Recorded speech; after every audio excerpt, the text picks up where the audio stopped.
तर लक्ष्मण हाकेंनी अजित पवारांवर टीका केल्यानंतर अमोल मिटकरींनी पलटवार केलाय। हाके आणि मिटकरींमध्ये आता चांगलीच जुंपली आहे। हाकेंनी अमोल मिटकरींचा उल्लेख माकड असा केलाय, तर मिटकरींनी हाकेंचा उल्लेख 12 छिद्राचा पाना असा करत टीका केली आहे। लक्ष्मण हाकेंकडे असलेल्या फॉर्च्युनर गाडीवरूनही मिटकरींनी शंका उपस्थित केली आहे। अमोल मिटकरी नावाच्या वरिष्ठ सभागृहात अजितदादांनी त्याला संधी दिल्या। या माकडाला काय संधी दिल्या? वरिष्ठ सभागृहात या माकडाला संधी दिल्या। त्यानं सुरुवात करताना अशी केली की याच्या गाडीचा नंबर YZ ठेवा। या माकडाने जोपर्यंत YZ या शब्दाचा अर्थ सांगणार नाही महाराष्ट्राला, तोपर्यंत या मिटकरीला आम्ही माकडच म्हणणार। हा किती छद्राचा पाना आहे हा? आपल्याकडे ते 12 छद्राचा पाना असताना कुठे लागतं? हा वंचित बहुजन आघाडी पक्षाचा प्रवक्ता पण होता, प्रचार प्रमुख। म्हणजे तू प्रवक्ता वंचित बहुजन आघाडीचा, विड्रॉल करायला लावतो प्रहारच्या कार्यकर्त्याला, खुलं समर्थन देतो भारतीय जनता पार्टीला, आणि महायुतीला सपोर्ट करताना प्रताप पाटील चिखलेकरांच्या विरोधात काम करतो। म्हणजे नेमका माकड कोण आहे? YZचा अर्थ त्याला विचारा ना या माकडाला। या माकडाच्या कानाखाली परत एकदा सांगतोय, एका कानाखाली Y आणि दुसऱ्या कानाखाली Z मिळेल लवकरच। त्याला मी तुम्हाला खोटं नाही सांगत, तो गालाची काय भाषा करतो, त्याला जर तो खरंच मर्द असेल ना, तो सांगेल ते ठिकाण, तो सांगेल ती तारीख, तो म्हणेल ते विदाऊट सिक्युरिटी, त्याच्यासोबत तरी सिक्युरिटी असते। बटनाला जरी हात दाखवला त्याने लावून माझ्या वरच्या शर्टाच्या, तर त्याच्या मागचा पार्श्वभाग जो आहे ना, त्यानं पॅन्ट घातल्यावर पण Y आणि Z दिसेल, अशा पद्धतीचं मंजन त्याला आम्ही देणार। मी दारू पितो, तुम्ही काय मूत पिता का? काय पिता तुम्ही? तुमच्या पक्षातले कोण पित नाहीत? काय पिता तुम्ही? मी दारू पितो आणि तुम्ही मूत पिता। टेबलवरती काहीतरी AI काय याच्याद्वारे ते दाखवलं जातंय। तुम्ही दारूचे कारखाने चालवतात, ते कोण बोलणार? दारूचे कारखाने हे चालवत नाहीत? अजितदादाचा दारूचा कारखाना नाही? त्यांनी दारू प्यावं की अमृत प्यावं, हा त्याचा की गटारातलं पाणी प्यावं, हा त्याचा वैयक्तिक प्रश्न आहे।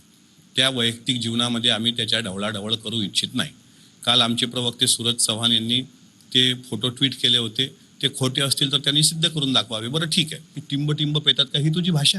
तू फर्ग्युसन कॉलेजमध्ये लेक्चरर आहे म्हणतो स्वतःला, तू तिथेही कसा गेला हे संशोधन करावं लागेल। यार गाडी नंबर प्लेट आहे, बँकेचं लोन आहे त्याच्यावर, कुठल्या बँकेचं आहे, कुणाच्या नावावर आहे, किती डाऊन पेमेंट केलंय, हे काही मी किती जरी झाकून ठेवलं, झाकून राहणारी गोष्ट आहे का? भंडारा उधळत वाजत गाजत हजारो लोकांच्या उपस्थितीमध्ये गाडी घेतली, दिली लोकांनी। तुला गाडी आहे ना तुझ्याकडं, तू आणखी विमानात फिर, पण ओबीसी समाजाचा जर तू नेता असशील तर जनता नेत्याला गाड्या कशा देते याचं उदाहरण रविकांत तुपकर आहेत आमच्या विदर्भामध्ये, की शेतकऱ्यासाठी त्यांनी आंदोलन केलं, लोकांनी वर्गण्या गोळा करून त्यांना दिली गाडी। जसे याच्या डोक्याची केस नकली आहेत ना, तसा हा अख्खा नकली आहे। ओबीसीच्या नावावर जो मलिदा लाटून तू आज सांगतोय की मी 3 जिल्हे फिरतो आणि मी असं करतो आणि मी तसं करतो, तू ओबीसीचा नेता कधी झाला त्याच उत्तर दे, बाकी आम्हाला काय शिव्या देऊ नको। मग अमोल मिटकरीला काय वाटतं? आमच्याकडे शब्द प्रयोग नाहीत, शिव्या नाहीत आमच्याकडं। आमच्याकडे शब्द भांडार आणि शिव्याचं भांडार एवढं आहे की अमोल मिटकरीच्या अंगावर कपडे राहणार नाहीत, हा आमचा आजही दावा आहे। आम्ही आमच्या विदर्भाची डिक्शनरी जर उघडली ना, तुला खोटं नाही सांगत, जसे तुझे डोक्यावरची केस नकली आहेत ना, तू काय ठिकाणी नकली आहेस हे सगळं आम्हाला उलगडता येतं। पण थांबा, त्याला अजून भुंकू द्या। शिशुपालाचे 100 भुंकणं झाल्याशिवाय सुदर्शन चक्र निघालं नव्हतं, त्याच्यामुळे त्याला भुंकू द्या। त्याचे आता 98 झालेत, आणखी 2दा तो भुंकला की मग ब्रह्मास्त्र काढू। अजितदादा पवाराला उपमुख्यमंत्री होण्यासाठी, सत्तेत जाण्यासाठी अजितदादा पवारांनी महाराष्ट्र सोडून कुठं जाऊन आले, पाटाचं लपून छपून, आणि तिथं काय तोडपाणी केली, बोलायची का? विमानातनं काय कशाचे पार्सल गेले, बोलायचं आम्ही? अजितदादा पवार अमित शहाच्या रिचार्जवर चालतो, ते विचार म्हणावं पहिलं। आपल्या मराठीत म्हण आहे की उंटाच्या मागं जाऊन उंटाच्या उंचीला हात लावण्याचा प्रयत्न करत नसतात। अरे मी असा रट्टा देणार तुला की तू जीन्सचा पॅन्ट जरी घातला तरी तुझ्या पार्श्वभागातून Y आणि Z हे दोन्ही गोष्टी दिसतील। तो मला माझ्या मताचं ऑडिट करतोय। तू कुठल्या निवडणूक जिंकलास?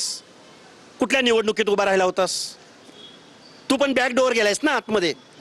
त्यामुळं माणसानं वरिष्ठ सभागृहात संधी मिळाल्या, जरा अवकातीत बोलावं, सुदीत बोलावं। पहिल्या विधानसभेत तुला 500 मतं 250 मतं पडतात, अरे माझी काय अवकात करतो? माझ्या ग्रामपंचायतच्या सदस्याला 402 मतं आहेत, त्याच्यानंतर दुसऱ्या मध्ये त्याला 550 मतं पडतात, तिसऱ्या लोकसभेमध्ये त्याला 5,500 मतं पडतात. त्याने एकाच प्रश्नाचं उत्तर द्यावं, ओबीसीचा नेता तो केव्हा झाला.